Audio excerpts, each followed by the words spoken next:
सागर जी महाराज की, परम पूज्य मुनि श्री सुप्रभ सागर जी महाराज की। जब हमें कोई भी चीज प्राप्त करनी होती है तो पहले मम्मी पापा हो, चाहे गुरु हो, चाहे भगवान हो, पहले उन्हें खुश करना पड़ता ना, खुश करना पड़ता। तो अब अभी अपन ने सुबह प्रार्थना की थी भगवान से, अब अभी अपन गुरु से प्रार्थना करेंगे। सभी लोग हाथ जोड़ लो, एक पंक्ति हम यहाँ से बोलेंगे, आपको बोलना है दूसरी पंक्ति। आपको जो फोल्डर मिला था ना, उसमें फोल्डर में जो आपको पुस्तक मिली थी ना, एक सुविशुद्ध बाल संस्कार, लाए हो क्या? नहीं लाए है, कल से लेके आना है ना। आप पहले एक लाइन हम बोलेंगे, फिर दूसरी लाइन आपको बोलना है। बोलो, हम बच्चे आए हैं गुरुवर, शिक्षा हमें प्रदान हो, जिन जैसे बन जाए हम भी, हमको ऐसा दान दो। आवाज नहीं आ रही आप लोगों की, अच्छे से हाथ जोड़ लो बेटा। थक गए हो क्या? बस छोड़ रहे हैं, आधे घंटे की क्लास है, छोड़ रहे हैं। हाथ जोड़ लो, सब अच्छे से बैठ जाओ। अरिहंतों की शरण हम पाए, सिद्धों का हमें भान हो, आचार्यों के सद्गुण गाए, उपाध्याय से ज्ञान हो, सर्व साधु को शीस नवाए, जिन शासन की शान जो, जिन वाणी माँ करूं प्रार्थना, मैं तो मम अज्ञान को, साधु बन कर वन वन विचरे, पाने आत्म ज्ञान को, अज्ञान मिटाकर निज गुण पाए,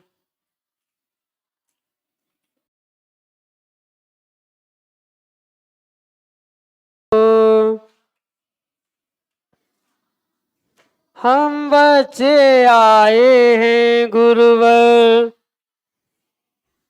जोर से बोलो सभी लोग, शिक्षा हमें प्रदान हो, जिन जैसे बन जाए हम भी, ऐसा हमको दान दो। परम पूज्य आचार्य भगवंत गुरुवर विशुद्ध सागर जी महाराज जी की। अब सभी लोग हाथ जोड़ लो और 3 बार महाराज जी को नमोस्तु बोलेंगे। नमोस्तु महाराज जी, नमोस्तु महाराज जी, नमोस्तु महाराज जी। महाराज जी हमारे लिए वह शिक्षा देने की अनुकंपा करें जिससे कि हमारा जीवन अच्छा हो और हमारा जीवन सच्चा हो। परम पूज्य मुनि श्री सुप्रभ सागर जी महाराज।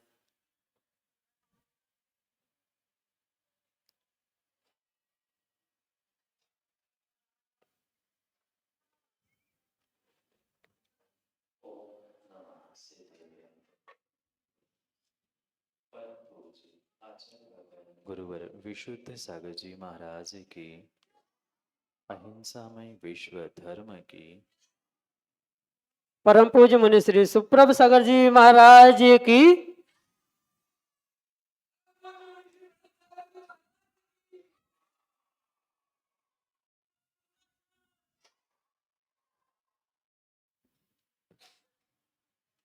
सबसे पहले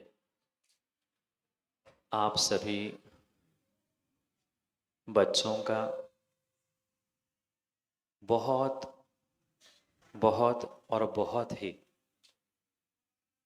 पुण्य के उदय से यहाँ आना और आप सभी ने ये जो आपने भाव बनाए यहाँ आने के, इसलिए सबसे पहले आप और हम मिलके एक काम करेंगे। करोगे? पक्का? आपने यहाँ शिविर में आके अच्छा किया कि बुरा? आपको अच्छा लग रहा था ना? तो अपने आप के लिए एक बार जोरदार तालियां बजाए कि जो काम बाकी किसी ने नहीं किया वह आप सबने किया है। इसलिए अपनी प्रशंसा में सभी लोग और एक बार जोर से तालियां बजाएं। अभी बच्चों की आवाज नहीं, अब बच्चियां नहीं बजाएंगे, पहले बच्चे बजाएंगे। कितनी किसकी आवाज जोर से आती है देखते। बस बस बस, अब बेटियां बजाएंगे। बच्चियों की आवाज जोर से आए। अब तुम बजाओ।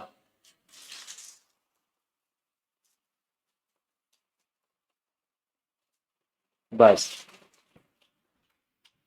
बहुत अच्छा काम आप सभी ने किया है। आप सबकी प्रशंसा करने के लिए बाहर से बहुत सारे अतिथि भी आ रहे हैं। तो ये सभी ध्यान रखना कि जो कुछ भी हम समझ रहे हैं, सीख रहे हैं, ये अपने आप के लिए और आपके आने वाले उज्जवल भविष्य के लिए बहुत आवश्यक है। ये आप लोग बहुत अच्छे से जानते हैं कि देव, शास्त्र और गुरु तीन जानते हो। ये कौन है? यहाँ पारसनाथ भगवान है ना, इतना तो जानते हैं हम लोग, ये पारसनाथ भगवान है। तो पारसनाथ भगवान ये हमारे लिए देव कहलाते हैं। जो जिनवाणी है, ग्रंथ है, उसे हम शास्त्र कहते हैं। और जो दिगंबर, निर्ग्रंथ, निर्वस्त्र, पिच्छी कमंडलधारी होते हैं, वह हमारे लिए गुरु कहलाते हैं। वैसे तो जो भी पढ़ाता है उसे गुरु कहा जाता है। लौकिक पढ़ाई में भी टीचर को गुरु कहा जाता है, घर में माता पिता को भी गुरु कहा जाता है। पर जो हमारे लिए कल्याण कराने वाला गुरु होता है, वह एकमात्र निर्ग्रंथ दिगंबर मुनिराज ही हुआ करते। इसलिए हमें उनके बारे में थोड़ा सा कुछ समझना आवश्यक है। कई बार आप लोगों ने देखा होगा कि घर के बहुत सारे बड़े लोग जब मम्मी दादी घर में चौका लगाते हैं, पड़घान करते, तो ये क्या होता है? किसी प्रकार से उन्हें हम कैसे बुला सकते हैं, कैसे आमंत्रित करते हैं, ये आज हमें यहाँ पर समझना है। आज भले ही कॉपी पेन आप नहीं लाए हो, आपके किट में, बैग में कॉपी और पेन दिया गया है। उसको कल से नहीं, अब इसकी बात की जो भी क्लास होगी वहां आपको लेके आना है। तो जो निर्ग्रंथ मुनिराज है, महाराज है, जिनको हम गुरु मानते हैं, उन गुरुओं के लिए जो आहार कराने की विधि है वो आज हमें सीखनी है। क्योंकि थोड़ी देर बाद आपकी क्लास के बाद आपको पड़घान भी करना है, आहार भी देना है। तो किस प्रकार से इन क्रियाओं को करना है, ये हमें पहले आज संक्षेप में समझना है। आप लोग सभी भोजन करते हो क्या? नहीं करते? सभी लोग भोजन करते हैं। कैसे करते हो? थाली में रखा होता है, एक एक कौर उठाते और खा लेते हैं, चबा लेते हैं और पेट में चला जाता है। पर जो मुनिराज होते हैं, आपने देखा होगा, वे मुनिराज कभी भी बैठकर भोजन नहीं करते। कैसे करते हैं? खड़े होकर करते हैं। और खड़े होकर आपके कटोरे में आहार करते हैं क्या? नहीं करते। उनका जो ये दो हाथ है, इन दोनों हाथों का ही वह पात्र बनाते हैं। पात्र यानी बर्तन। आप भी बर्तनों में भोजन करते हो, ग्लास में पानी पीते हो, कटोरी से दाल सब्जी थाली में रखी हुई सामग्री खाते। पर मुनिराज किसी बर्तन को स्पर्श नहीं करते, वह अपने हाथों को ही पात्र बनाते हैं, इसलिए उनको कर पात्री कहा जाता है। क्या कहा जाता है? जोर से बोलना। कर पात्री यानी कर में आहार करते हैं। कर यानी हाथ, पात्र यानी बर्तन। अपने हाथ को ही जो बर्तन बनाकर आहार ग्रहण करते हैं उन्हें कर पात्री कहा जाता है। कर यानी हाथ, पात्र यानी बर्तन। हाथ को ही बर्तन बनाकर जो आहार ग्रहण करते हैं, चाहे पानी है, चाहे अन्य कोई भी सामग्री ग्रहण भी करनी है, भोजन,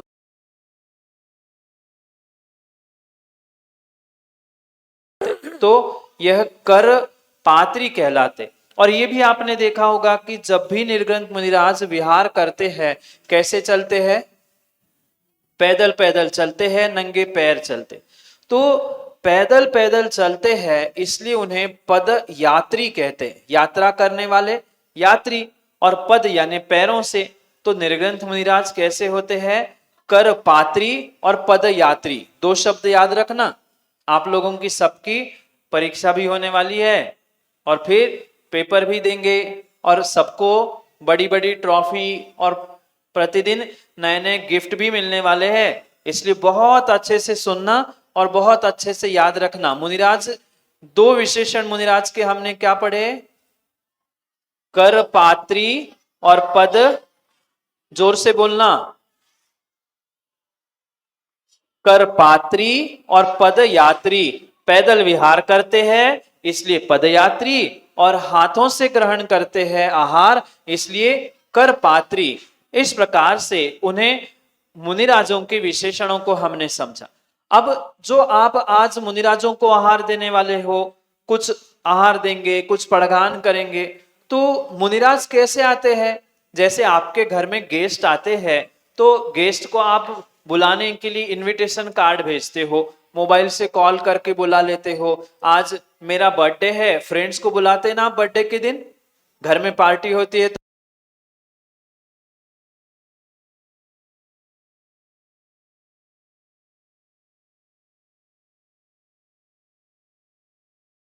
उनको कैसे बुलाया जाएगा? उनको बुलाने के लिए सबसे पहले प्रतिग्रहण या पड़गाहन की विधि कही, जो नवदा भक्ति की पहली भक्ति है। मुनिराज जो होते हैं, जिन्हें धरती के देवता कहा जाता है, धरती के देवता इसलिए कहा जाता है कि ये अरिहंत भगवान, जिन्हें देव कहा जाता है, वे जब भी विहार करते हैं वे जमीन पर नहीं चलते। कहाँ चलते हैं? वे जमीन पर कभी मिट्टी को स्पर्श नहीं करते। वो जब भी चलते हैं जमीन से ऊपर ही चलते हैं, जमीन को स्पर्श करके चलते ही नहीं है। इसलिए वो जमीन को नहीं स्पर्श करते, सो वो जमीन के देवता कैसे हो सकते हैं? भगवान कैसे हो सकते? सिद्ध भगवान सिद्धालय में होते हैं, वो भी जमीन पे नहीं आते। एकमात्र उस भगवान की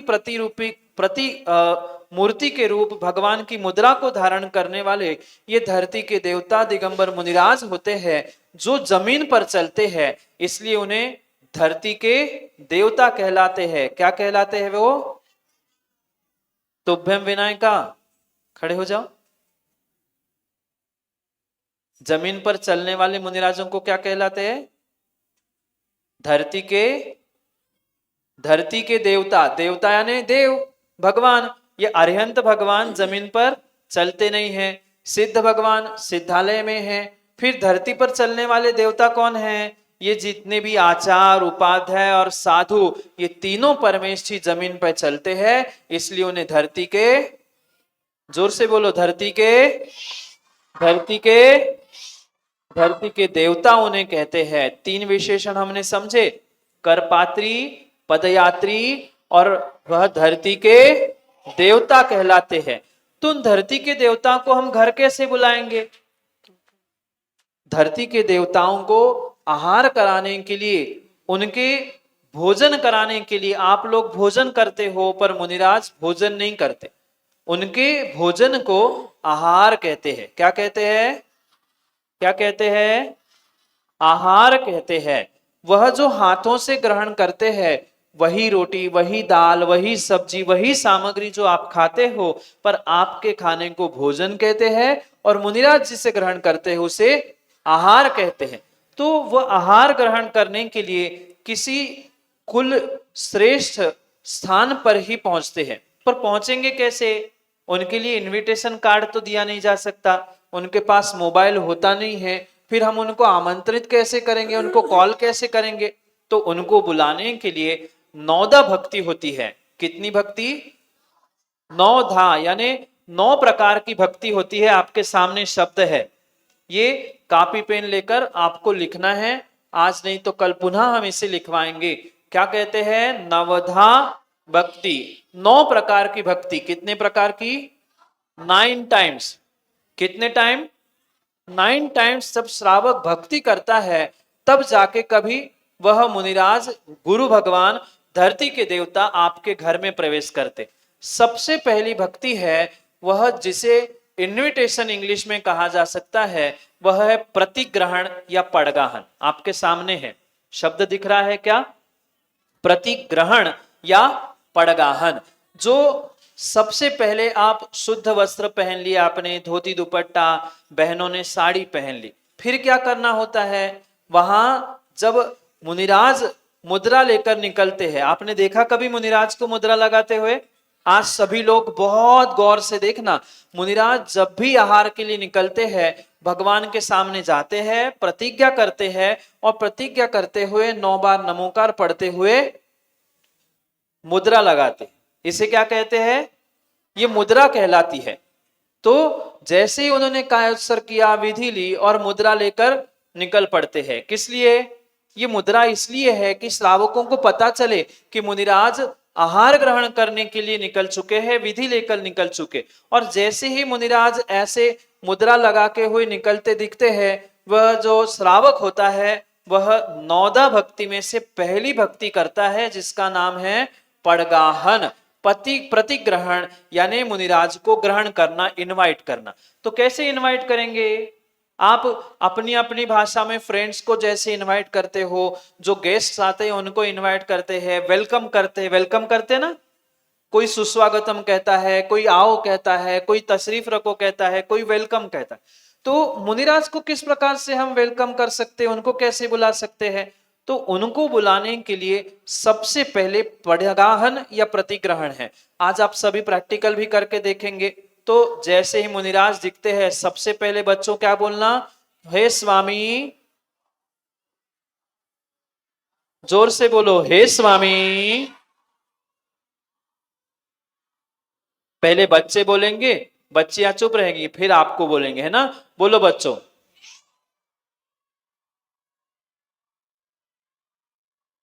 अब आपको इनसे जोर से बोलना है, देखते कौन जीतता है। जोर से बोलो।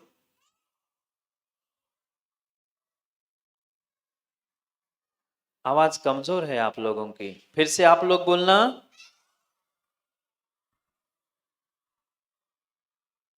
अब इनसे और जोर से बोलेंगे बेटियां, जोर से बोलो।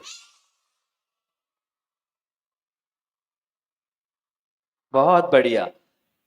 हमने सबसे पहले उन्हें इनवाइट किया। कैसे वेलकम किया? हे स्वामी नमोस्तु। नमोस्तु का अर्थ क्या है? नमः अस्तु। नमः यानी नमस्कार, मेरा नमस्कार हो, भगवान नमस्कार हो, नमस्कार हो। सबसे पहले जब भी हम करते हैं तो आप कभी गुड मॉर्निंग करते हो, कहीं जय जिनेन करते हो, कहीं अपने आज सुबह हमने सुप्रभात किया। तो सबसे पहले नमः अस्तु, नमस्कार हो, हम नमस्कार करते हुए उनको इनवाइट करते हैं। और जैसे ही वो पास में आते हैं, हे स्वामी नमोस्तु नमोस्तु नमोस्तु, फिर अत्र अत्रो तिष्ठ तिष्ठ। क्या बोलेंगे? फिर से बोलो, अत्रो अत्रो अत्रो तिष्ठो तिष्ठो। जोर से बोलो। ठीक है। क्या किया? सबसे पहले हमने पहले नमोस्तु नमोस्तु नमोस्तु करके बुलाया, और फिर अत्रो अत्रो तिष्ठो तिष्ठो, हे स्वामी मन शुद्धि वचन शुद्धि काय शुद्धि, ऐसा कहने के बाद फिर आपने क्या किया? 3 परिक्रमा लगाई। 3 ही परिक्रमा क्यों लगाते हैं? कभी आप लोगों ने विचार किया? कभी 4 लगा ले, हम 1 लगा ले तो भगवान के पास जाते हैं तो मंदिर में वेदी में 3 ही परिक्रमा लगाते हैं। 3 परिक्रमा क्यों लगाते हैं? कौन बताएगा? बताओ, बोलो बेटा, कौन बता? तुम बताओगे? खड़े हो जाओ, बताओ, हाथ जोड़ के उत्तर देना। हाँ, और कौन बताएगा? बेटी बताओ। हाँ, पीछे। ये तो 3 है ही, पर इसके अलावा भी मन, वचन और काय। क्या है? मन, वचन और काय। इन तीनों से हम नमस्कार करना चाहते हैं, चाहे भगवान हो चाहे गुरु हो। इसलिए मन से, वचन से, काय से हमने एक बार मन से, वचन से, काय से और सम्यक दर्शन की प्राप्ति, सम्यक ज्ञान की प्राप्ति और सम्यक चारित्र की प्राप्ति, इन दोनों कारणों से 3 बार परिक्रमा लगाते हैं। तो पड़घान कैसे करेंगे? सबसे पहले हे स्वामी नमोस्तु नमोस्तु नमोस्तु, अत्रो अत्रो, तिष्ठो तिष्ठो, हे स्वामी मन शुद्धि, वचन शुद्धि, काय शुद्धि, आहार जल शुद्ध है, ऐसा बोलकर 3 परिक्रमा लगाए। और 3 परिक्रमा लगाकर आप क्या करोगे? फिर मुनिराज को आप चौके की ओर ले चलेंगे। फिर चौके में ले जाएंगे। चौके में कहाँ बिठाएंगे? जैसे घर में गेस्ट आते हैं, आप किसी को जमीन पे बिठाओगे क्या? नहीं बिठाओगे। फिर ये तो आपके गुरु है, गुरु को कैसे जमीन पे बिठाएंगे? गुरु के लिए आप कहेंगे हे स्वामी उच्चासन ग्रहण के लिए जो पाटा, टेबल या जो भी उच्चासन आपके पास वहां होता है, उस उच्चासन को देकर आप क्या कहेंगे? हे स्वामी उच्चासन ग्रहण करे। तो ये उच्चासन ग्रहण करने के बाद जैसे ही मुनिराज पीछे से मार्जिन करते उस पाटे पर बैठते हैं, फिर आप उनकी तीसरी भक्ति, जिसे पाद प्रक्षालन कहलाता है, वह तीसरी भक्ति पाद प्रक्षालन के रूप में करते। समझ में आया क्या? पहले पड़गाहन किया, उनका वेलकम किया, उनको बैठने के लिए उच्च स्थान दिया और फिर उनका पाद प्रक्षालन करते हुए सम्मान किया। ठीक है, आज हमने 3 भक्ति समझी और कल और परसों हम क्रम क्रम से इन तीनों 9 भक्तियों को समझने का प्रयास करेंगे। आज का समय आपका हो गया है, क्योंकि बहुत सारे बच्चों, अरे जाना नहीं, अभी बैठो, अभी कहाँ जा रहे हैं? इतने चूहे दौड़ रहे हैं क्या पेट में? आपकी पूरी तैयारी हो चुकी है, ठीक है? तो हम पुनः दोपहर में सब एकत्रित होंगे। अभी समय आपका हो गया है, पर अभी उठना नहीं है। सभी एक बार फिर से पड़गाहन का उच्चारण करेंगे और फिर आप उठेंगे। हमारे जाने के बाद आप सभी जाएंगे, है ना? उसके पहले कोई नहीं उठेगा। बस 1 मिनट, कपड़े भी बदलना है, अभी सबके कपड़े बदलवा देना और फिर क्लास वगैरह में जहां पहुंचाना है पहुंचा देना। ठीक है? बोलिए भगवान महावीर स्वामी की, महावीर स्वामी की, आचार्य भगवान गुरु और विशुद्ध सागर जी महाराज की। सा आलू का भाग निकालकर उस कांच के स्लाइड पे रखा, उसके ऊपर पुनः एक परत रखी गई।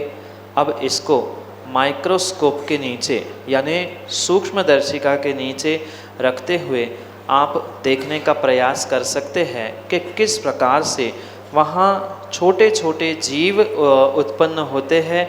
और ये आप देख रहे हैं, उनकी मूवमेंट नहीं दिख रही है। अगले उसमें वीडियो में या अगले क्रम में आपको वो उसकी मूवमेंट भी देखने के लिए मिलेगी कि किस प्रकार से वह छोटे छोटे जीव उसमें उत्पन्न होते हैं। ये सभी जो आपको स्क्रीन पे दिख रहे हैं, ये सभी वहाँ रखा था और उसमें से ये आपको जो जीवाणु स्टार्स आदि के रूप में दिख रहे हैं, ये आपके सामने है। आप देखते रहना। और अभी तो मात्र आपको वह एक स्थान पे रखे हुए भी आपको देखने के लिए मिलेगा। ये दूसरे प्रकार से उसी स्लाइड को दूसरे प्रकार से दिखाने का प्रयास किया। कितने सारे जीव दिख रहे हैं? दिख रहा है क्या बच्चों आप लोगों को? क्या है ये?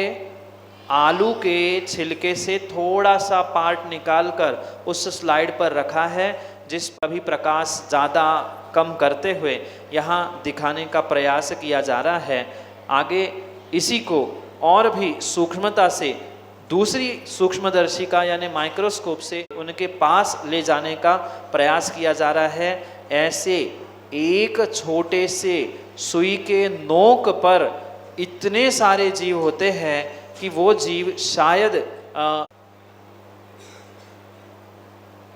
अब पुनः देखना, एक छोटा सा आलू का पार्ट निकाल के जीव कैसे उसमें मूवमेंट करते हैं, कैसे हिलते हैं, ये देखने के लिए मिलेगा।